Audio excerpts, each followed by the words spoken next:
Youth complimentary hand sanitizer. Oops. Yes, please. Keep. Yeah. Well, something I said or didn't.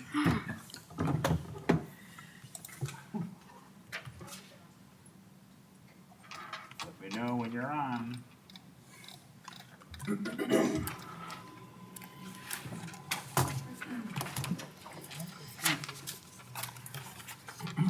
Almost. Almost.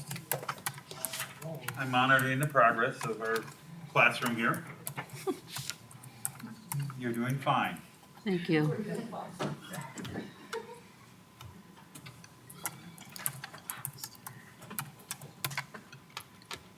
Another beautiful day outside. I heard that it was nice outside. Nice weekend coming up, I hope, right? Today's Wednesday, hump day, middle of the week. Fall break. Fall break, yeah, fall break coming up. I should hear a little something there, fall break, yeah, all right. I do have to say that that is one of the best ideas. I don't know, I haven't heard anyone who said, what are you so looking at? I agree with you. Whoever came up with that was pretty smart. Yeah. Why, thank you, no. I haven't heard one person go, oh, this fall break is terrible, so I'm gonna thank Northeast.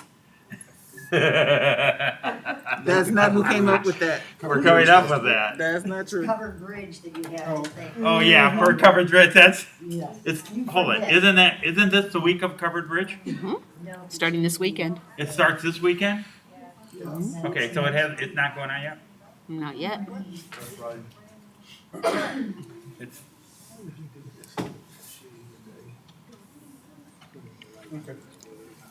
we're almost in, And they're ready. and we're on. Okay, while we're finishing up, could we all rise and say the Pledge of Allegiance, please? I pledge allegiance to the flag of the United States of America and to the republic for which it stands, one nation, under God, indivisible, with liberty and justice for all. Thank you very, very, very much. Welcome to our October 6th District 118 School Board meeting. We're back in open session after being in closed session. I would entertain a motion for student discipline. Motion on student discipline. Mr. President, I move that we uphold the findings of the board in student case number 22-22-0101 and 22-20-0102. Second. I have a motion and a second. Roll call vote, please. Yes. Mrs. Carey, Yes. Mrs. Schrader, Yes. Pastor Miller, Yes. Dr. Ashton. Yes, motion passes 5-0. That brings us to our consent agenda and agenda approval. Do we have any additions or corrections to the agenda? No, sir. Seeing none, may I have a motion for approval? So moved. Second? Second. I have a motion and a second. Anything to add? No. Roll call vote, please. Mrs. Carey, Yes. Pastor Miller, Yes. Mrs. Schrader, Yes. Mrs. Holleran, Yes. and Dr. Ashton. Yes, motion passes 5-0. Thank you. That should bring us to public comments. The first one is Stacy Ray. Can you make sure that you take your mask off and speak loud so they can hear it? Sure. Thank you. Good evening, board. I come to you tonight just to share my personal thoughts on a teacher who is currently not working due to a personal choice that she made and that I respect. I want you to know what type of teacher your district has working for them. My youngest son was in her class in first grade, and he does have an IEP, but we've always tried to treat him as normally as possible as every other student. During first grade, he began to really struggle, and his dad and I felt that we weren't getting enough support and she went above and beyond to see that he remained as normal as all other students, but yet received every ounce of assistance that he needed to succeed. That year seemed to be a turning point for him, and it allowed his mind to catch up to his classmates because she gave his parents the knowledge and confidence to stand up and push for what was best and what was right for our child. How, as a parent, do you say thank you or show your thanks to a complete stranger for that? Fast forward 4 years, I received mail for my son. His first grade teacher had invited him to be a part of her wedding ceremony, one of the biggest days of her life, and she wanted my son to be included. Who does that? That was one of the most thoughtful and amazing things that I had been a part of. It showed me even more how much of a loving and selfless person that she is. She gave us a memory that we will hold close to us for the rest of our lives. Again, is saying thank you enough? She's not only an amazing teacher, but a beautiful human being. She's touched the lives of children and parents since she began teaching, and I hope she is able to continue to do so with this district. She is in the most fitting career field. While she's made this choice, she does continue to worry about her coworkers and her students and how they will feel about her. I just want to reassure her that by making the choice that she did, she is showing our students and her coworkers that she will stand up and fight for what she feels is right. She will show them that she is a trustworthy person that they can go to with their fears or worries, and know that she will back them up by doing what is right. I understand that your mandates are handed down to you by the state, but I would hope that as a board, you're not willing to lose that quality in your teachers. I would like to leave you with this final piece. Before doing this, I talked to my middle son about speaking here tonight, and his response to me blew my mind.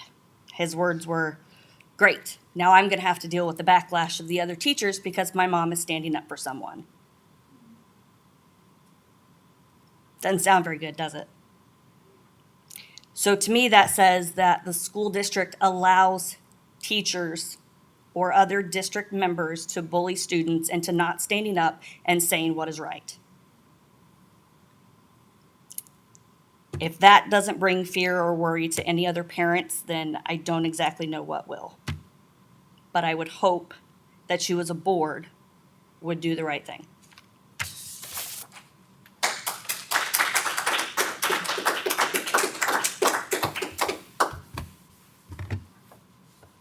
Next.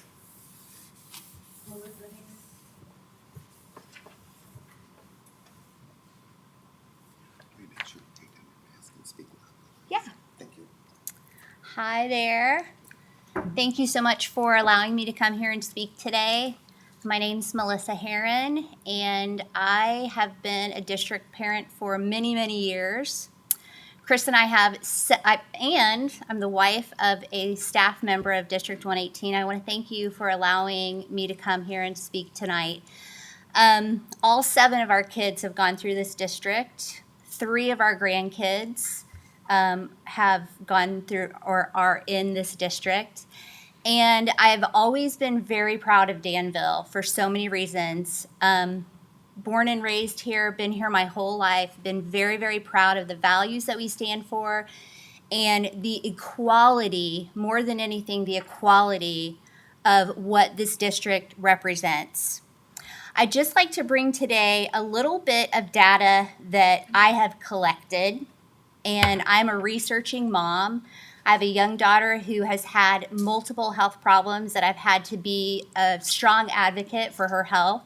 Sometimes going against the norm, sometimes standing up for what I know as a mother, what I've seen in her and witnessed because I'm with her 24/7, and sometimes going against what her doctors have recommended to the point of healing my daughter.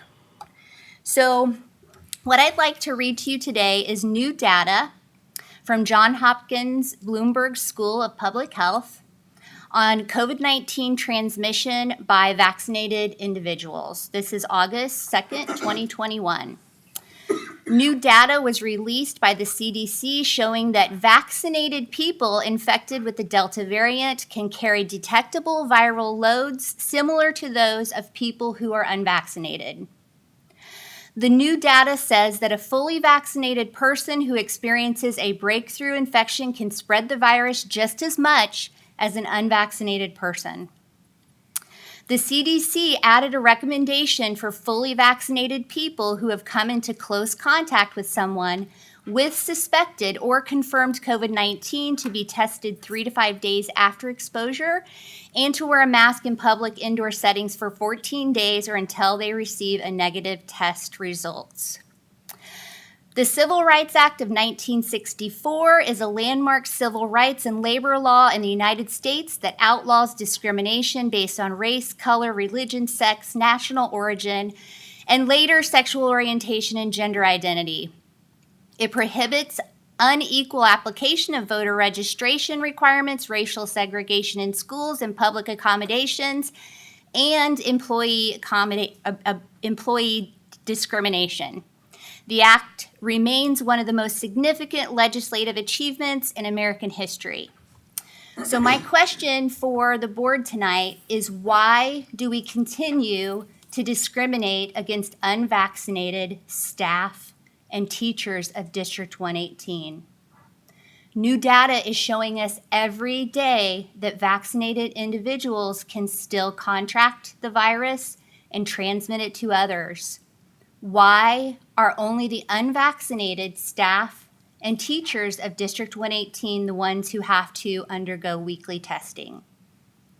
I would hope that with this new type of data that keeps coming out every day, and the more we learn about this virus, that the board will continue to look at this data and vote for our teachers and our staff members of District 118 and for the safety of every single student, staff, and teacher.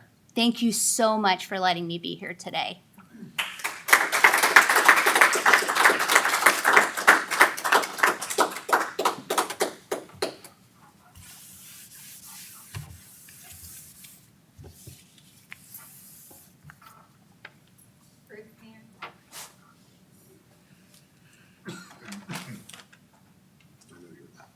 Thank you. Board, family, friends, we're all family. We've already stated that many times. I feel like we're a family here of our city and our school board, our parents, our teachers. My question is, I feel like we should be fighting for local control. I would like to know how my school board, what the stance is for my school board about local control. Are we fighting for local control? Are we giving local control up? That's my question.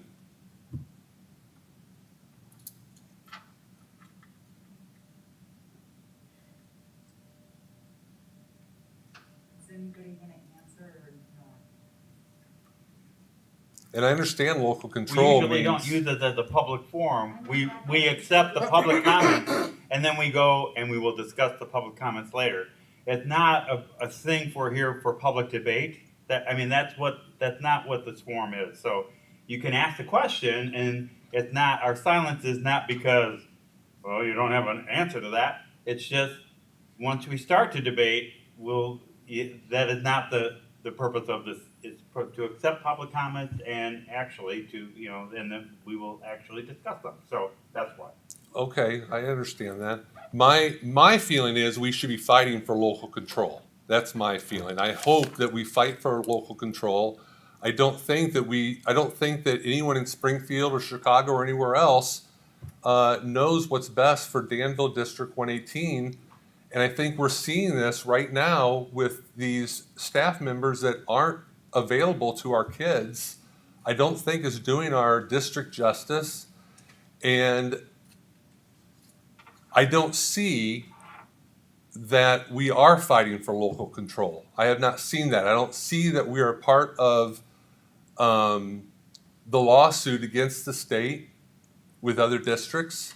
So in my mind, I'm not seeing that we are fighting for our local control. And I think there's more mandates coming down the pipeline that I'm personally very concerned about for our kids.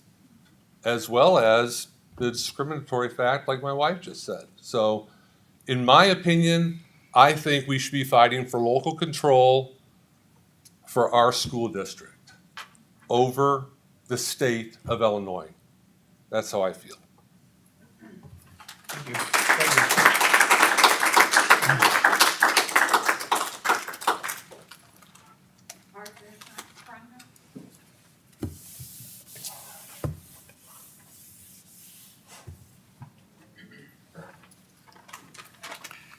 Several years ago, when on a business in the Middle East, I had the opportunity to visit a local market. In the course of my visit, while exiting one of the tiny shops, was heard a voice speaking in Arabic, a language I'm unable to speak or understand, yet what was being said was fully understandable, a strange and confusing experience. Looking around in the crowd was spotted a young couple with an infant in a stroller. The father was kneeling before the child and holding a small toy, which he had apparently just bought, and was introducing to the child. It was the infant voice adults use when talking to an infant, and in that moment it hit me hard that every culture around the world is exactly the same. In that exchange, the young couple showed what it is to be human, publicly expressing their love of the child. A universal practice among all cultures where parents love and protect their offspring at any cost. Many religions speak of end times and how evil will rise in power to destroy our lives in every conceivable manner. Evil that we now see at every level, driven by psychopaths who wear the mask of sanity. People who are not fully human because they cannot empathize, revealing the core reptilian mind as they feed on us through human blood sacrifice, pain, and suffering. Recently, when talking with someone who obviously wore a mask, stated that after I'd used the word empathy, said, "I've never been able to do that, so what I do is watch how other people react in a situation and I do the same thing." It's how they hide among us. They are chameleons, lying without hesitation, telling us what we want to hear, saying the most horrible things at the most inopportune times, and able to perform tasks detrimental to others without hesitation. 3 months ago, when you asked me to provide this board with alternative views on the COVID pandemic, which was done, and now you find it hard to look me in the eye, it is obvious that something is very, very wrong with this board as you continue to destroy our children and now adults by forcing masks and jabs upon them. Even the mind is fair game for destruction, as our children are now being taught that the color of your skin matters in who you are as a person, and that personal responsibility is no longer required in dictating one's actions in life. Destructive beliefs taught by program people driven by technocrat control whose singular objective is to divide, conquer, and enslave a fearful people. When you make people fearful, it is easy to get them to do anything you want, including killing their own children and others around them, which is what this board is doing. You were provided with dozens of scientific studies that show masks are not only damaging to the body, but can kill. Yet you continue to practice crimes against humanity just because someone said so. In the Nuremberg trials after World War II, there were those who tried to use a defense that somebody told them to do it, but were still found guilty. All over America today, parents are resisting the evil that has become our educational system, backed by a tyrannical state that becomes ever more lethal to its citizens. The stench of the rotting corpse of an empire now in decline now permeates nearly everything as lies and deceits have become the coinage of the realm. In desperation to justify the use of masks in killing our children, the federal government recently used a study that they claim justified mask mandates, a typical technocrat trick used regularly wherein a public announcement is made through the cabal media allegedly based upon science. But what is never reported afterwards is that one of the authors of that study stated that the report does not say that and in no way supports the use of masks. To further enslave and destroy us, the U.S. Attorney General has now requested that the FBI begin investigating those who challenge school boards, as they will now be considered terrorists. There's a reason why the technocrats want control of our children all day long, because as Hitler said, he alone who owns the youth gains the future. A practice used then to program an entire generation that the color of your skin and ethnicity justifies any action, just like it's being done today by those who do Lucifer's work. 1 minute left. In social destruction that is in process, and the social destruction that is now in process, and the blood of our children is now upon your hands. Those who have a conscience are tormented by the pain and destruction they see in all of this, while those who wear the mask and have no conscience sleep very well indeed, all the while watching for their next opportunity to enrich themselves further through the pain and suffering they inflict upon others.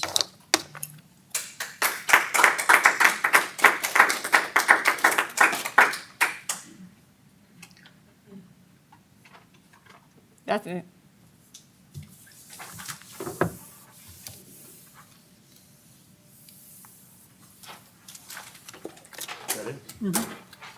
Thank you for your comments.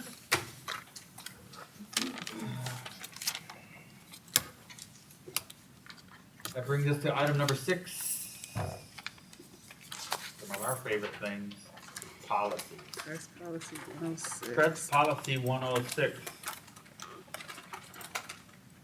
Dr. Ashton, we have press policy 106. It's from the Illinois Association of School Board Press Policy, making changes throughout the policy in areas of facility management.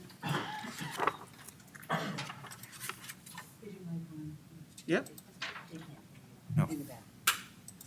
Oh, yeah, speak up. Thank you. Naming buildings. It also has information on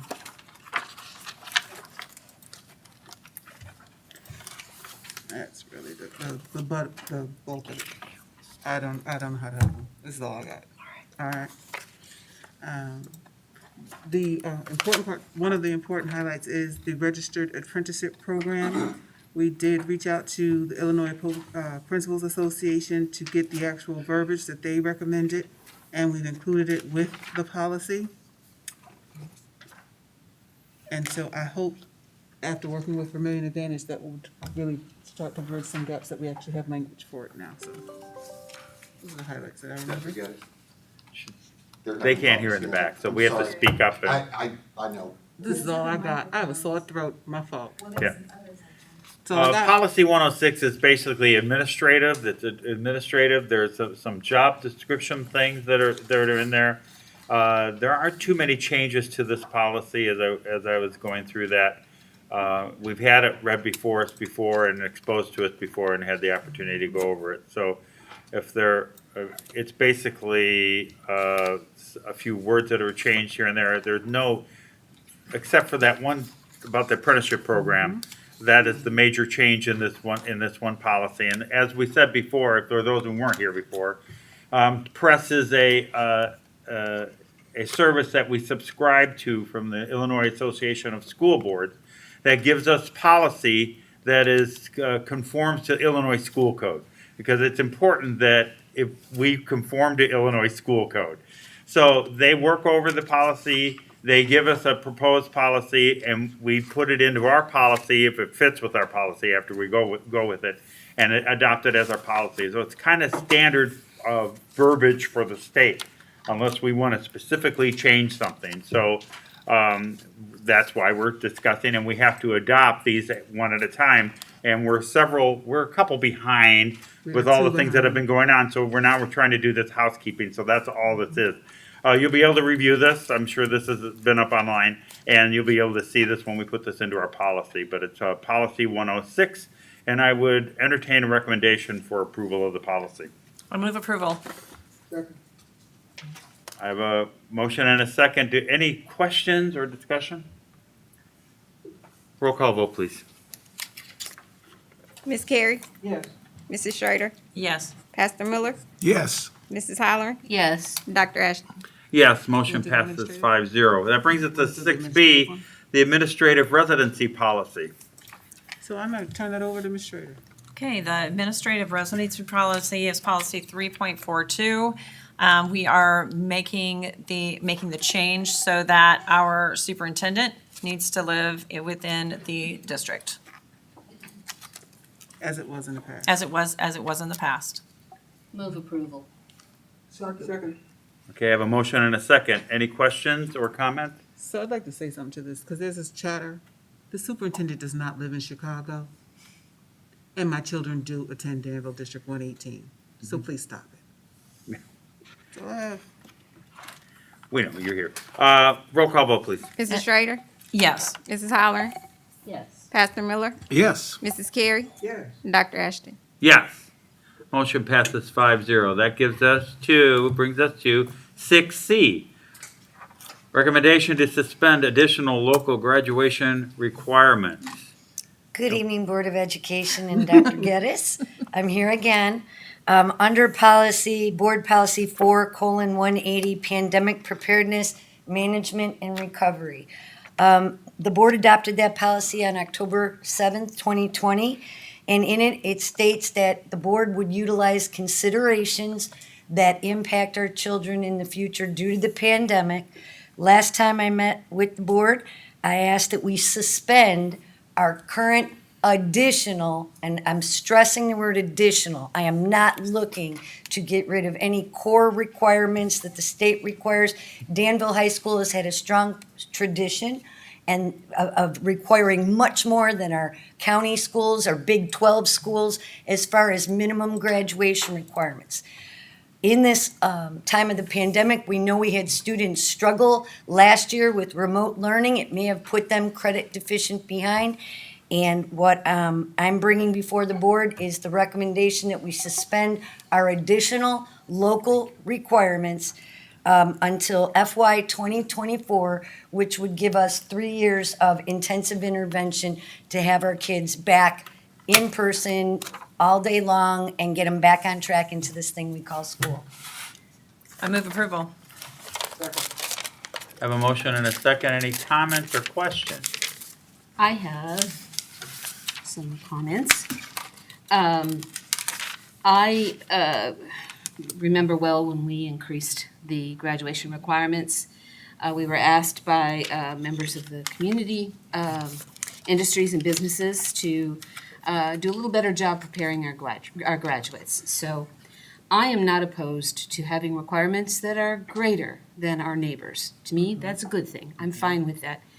I think this proposal, while I very much agree with you, and I applaud your efforts to try to help our kids catch up after last year, I think it's necessary, I think it's important. But I think this is really broad sweeping change that may be too great for right now.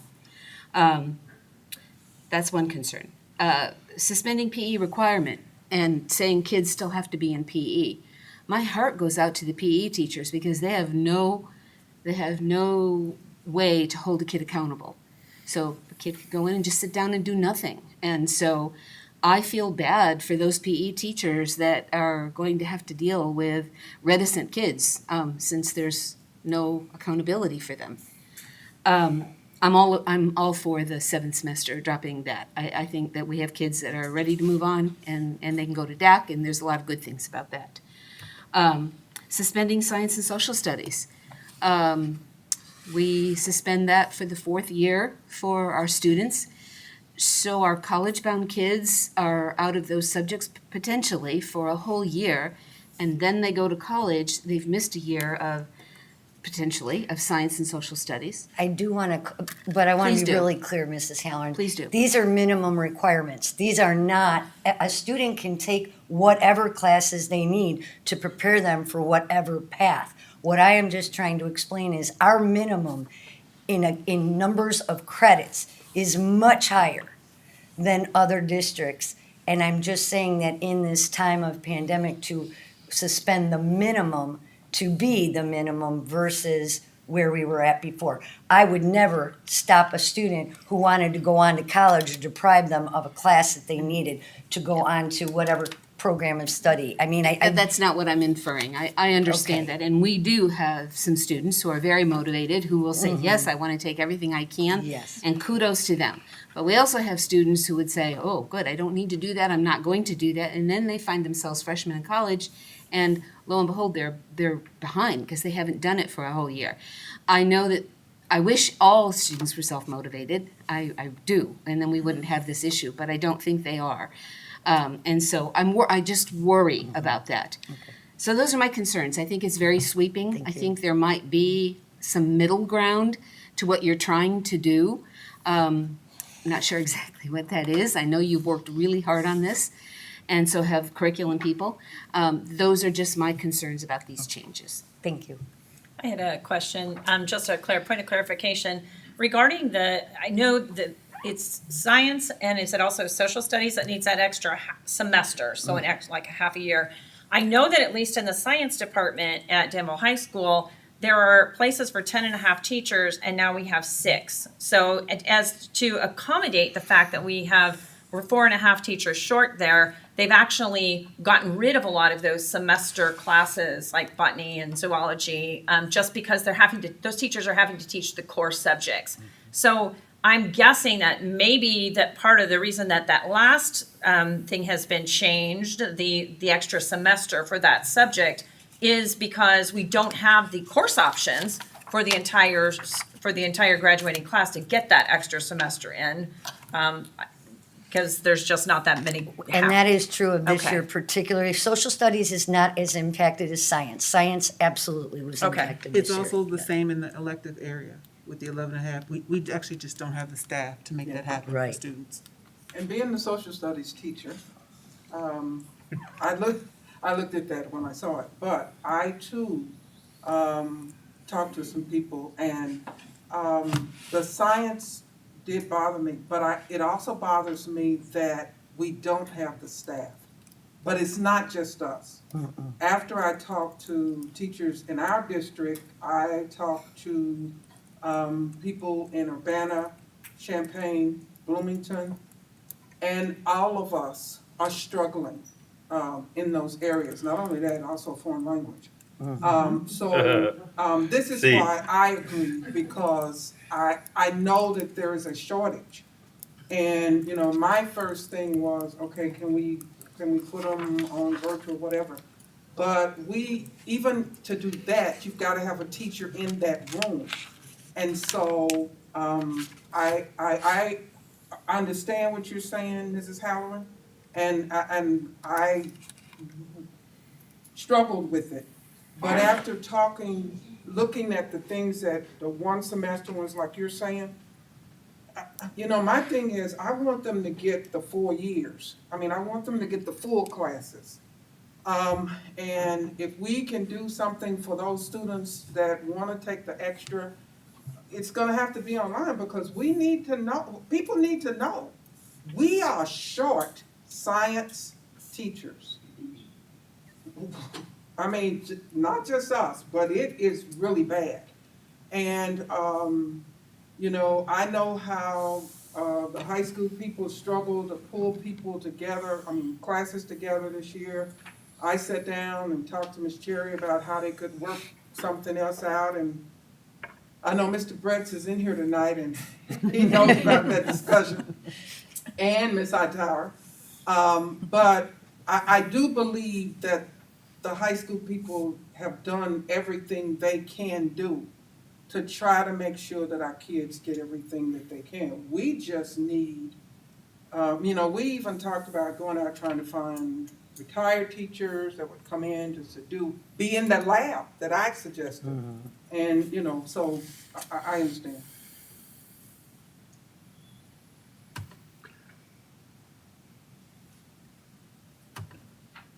I just canceled myself. I just watched you do that. Yeah, I just did that. I just was gonna X out of that, and I just canceled myself.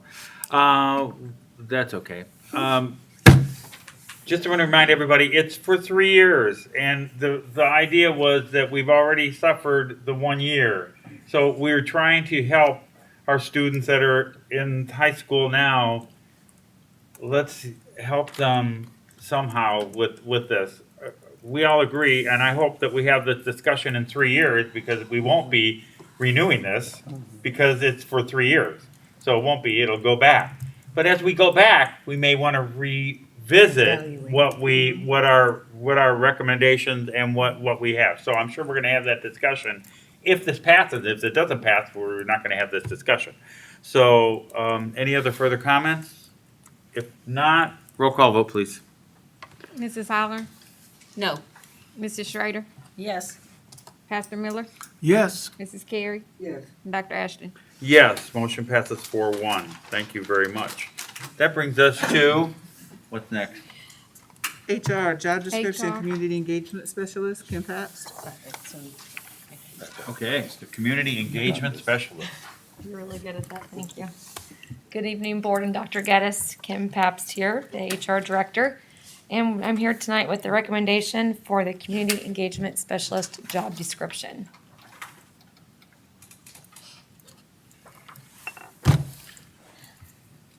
Do we have a motion to approve this? Move to approve.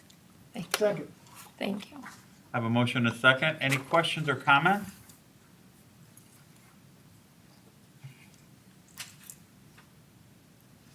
Really? That's awesome. It is awesome. Hope you find this person. We will have it posted tomorrow morning. Well, I hope you find the person soon. Me too. And are very successful Really with do. that because we want this position filled, I think. Okay, roll call vote, please. Pastor Miller, Yes. Mrs. Schrader, Yes. Mrs. Carey, Yes. Mrs. Holler, Yes. Dr. Ashton. Yes, motion passes 5-0. Thank you. Thank you. Next, that brings us to building and ground. Property acquisition, one of our favorite topics also. And we're gonna be busy tonight. Good evening, Board. Dr. Geddes. I'm here recommending that. Who are you? Skip Truex, Director Thank of you. Building and Grounds. For those who didn't know. Can I take this off? Yes, please. Yeah. Yeah. I'm asking the board that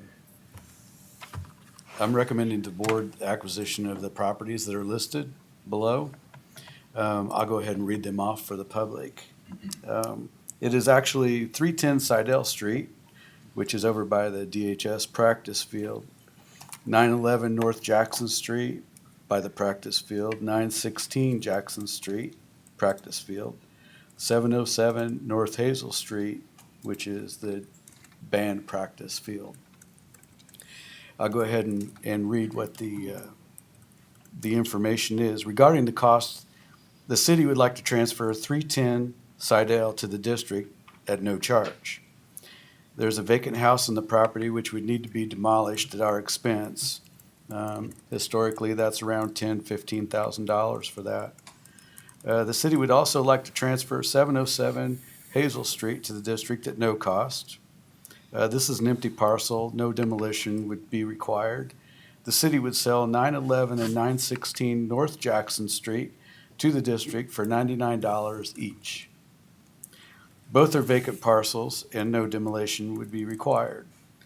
All other costs associated with the transaction would be lawyer fees, et cetera, which really wouldn't amount to be that much.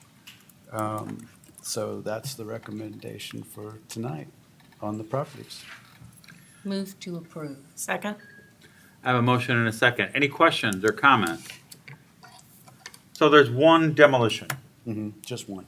okay, just for everybody to know, and the rest are 99. Did you get a good price on, is that a good price? Yeah, $99. But there's only two that It we sounds pay like a $99 special, for. like if I order 3, I get another one free. Yeah, well, you buy one and then, you get one free and two for $99. Yeah, I see. I'll see.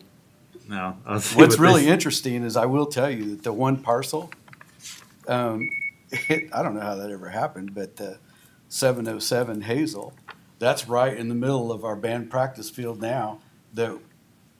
How did that happen? I have no idea. We've been So using now we officially. we get own it for free, Yeah. but we've used it for how long? I'm not even going to ask what the liability would have been if someone sprained an ankle on 707. Don't say the name address for somebody to go out there, no. Yeah, they'll do it tomorrow. That's Quick, buy it. I don't know. Yeah. Ixnay on the practice day. Okay. Any other questions or comments? Seeing none, roll call vote, please. Mrs. Carey, Yes. Pastor Miller, Yes. Mrs. Schrader, Yes. Mrs. Holler, Yes. Dr. Ashton. Yes, motion passes 5-0. Thank you, sir. Thank you. That brings us to informational items. Good luck speaking.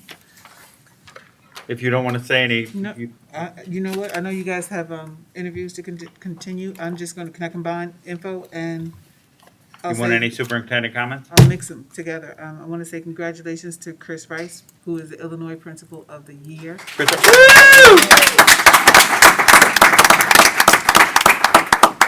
enjoy fall break. I do hope we have enough staff on Friday. Please come to work on Friday. Concerned. Thank you.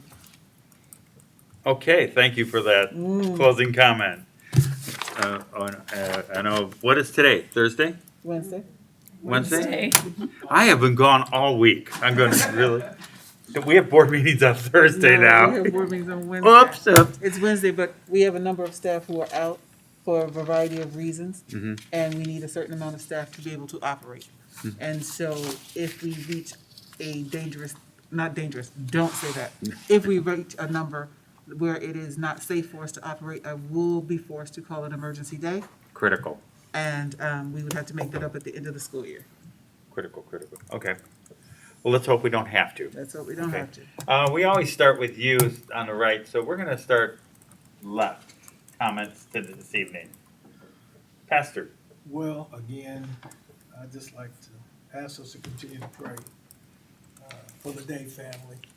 They're going to honor JJ on this Saturday At the auditorium of high school. At the high school. Thank Dr. Geddes and the board members for allowing them to use that facility. It's going to be a huge number of people. And just thank everybody for all of your prayers for praying for this family. I just don't even know how to describe what they're going through, and we just want to continue to lift them up.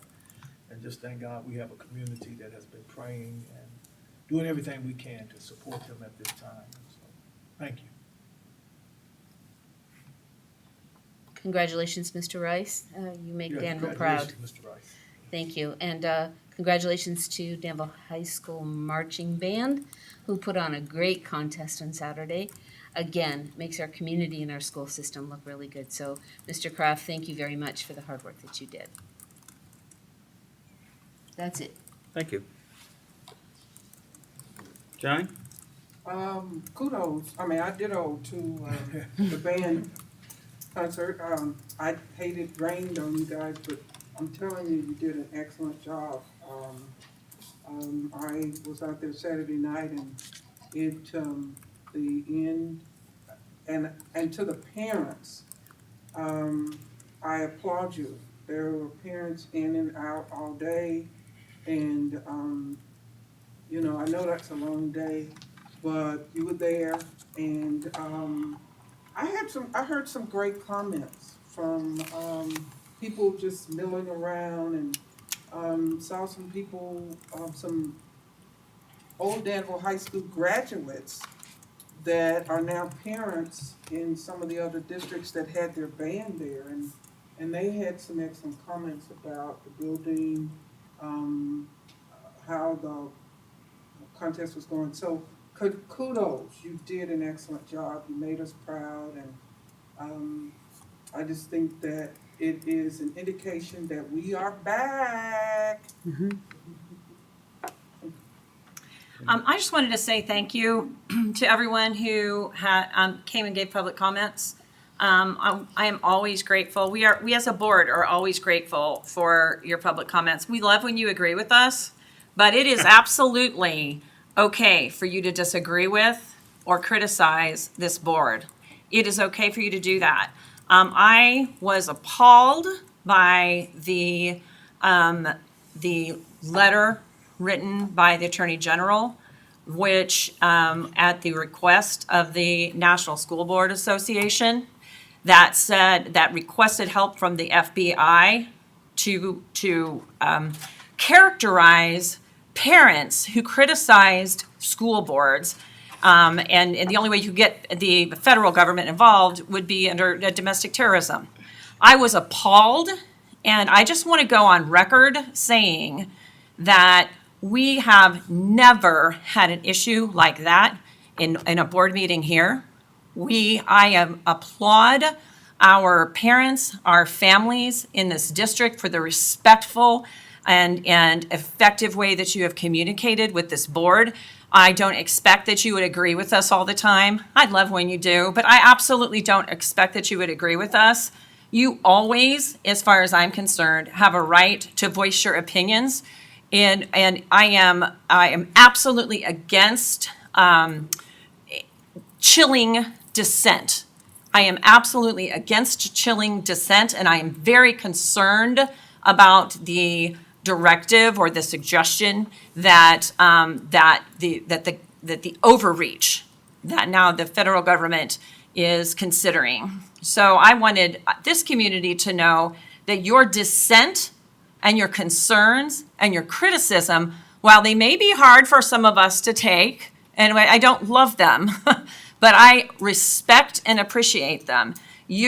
Our families and our parents, they're your children. They're not the district's children. They're not the school board's children. They're not the administration's children. They are your children. And you have a right, as far as I'm concerned, to be able to give your opinions and to speak into what is happening in our district.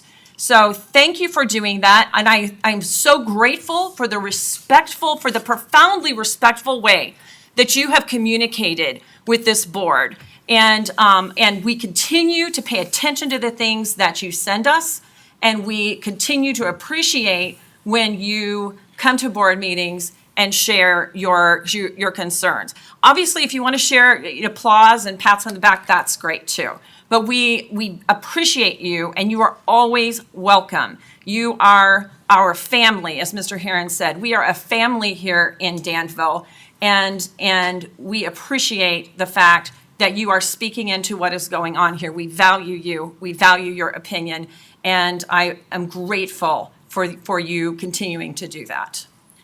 And have a nice fall break, everyone. On that. All right, thank you. Mr. Rice, thank you. Good job. Mr. Kraft, wherever, congratulations on the Marching Band Classic. Everything went well. Everything's been said about that, so we won't go there. I will, about Shannon's comments, I'm going to agree with Shannon's comments.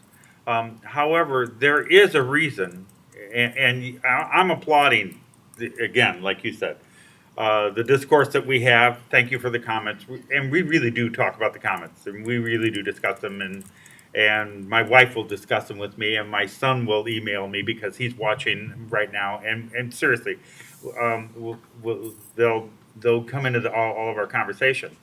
But the reason why the Attorney General did what they did is that not every district is like this district. And you are aware of that because we all watch the news, and we know that the civil discourse has been quite unruly in some of these school board meetings. Come on, there's Saturday Night Live parodies of school boards now, of school board meetings. So we know that. So that's why, from our perspective, and I'm only going to speak for me because I cannot speak for everybody up here, we do appreciate that we can feel safe and we can listen and we can have this conversation. That's why she had this discussion or went on for 4 minutes. And I want to just take 2 minutes. No, I want to, because we're right in the middle of interviews. I want to take 40 more seconds and agree with you and thank you for that, because it's huge. You do not realize that. We certainly do appreciate it. So thank you for that. Again, we're in the middle of school board interviews. Thank you for the candidates. All the candidates that have put themselves forward, I thank you before, but I'm going to thank you again. It's not easy, and you've stepped forward. We're down to 6. We're interviewing 6 this evening, and hopefully in the next 24 to 48 hours, we will know who our two candidates are. So I don't know when we're going to make that decision, because we don't know when we're going to make the decision. But we want to thank everybody who has, first of all, put their name in, and those who didn't make it, we want to thank you very much for trying to do so. And we want to congratulate the 6 that made it, and good luck to each one of you also, and let the public know what the process is. So we're in the middle of it. We're trying to get this done before fall break, because we know we want everyone to enjoy their fall break and not have to be concerned and work on this or whatever else. And then after fall break, we can hit the road running. So with that, we will be adjourned. Thank you very much. Be safe. All right.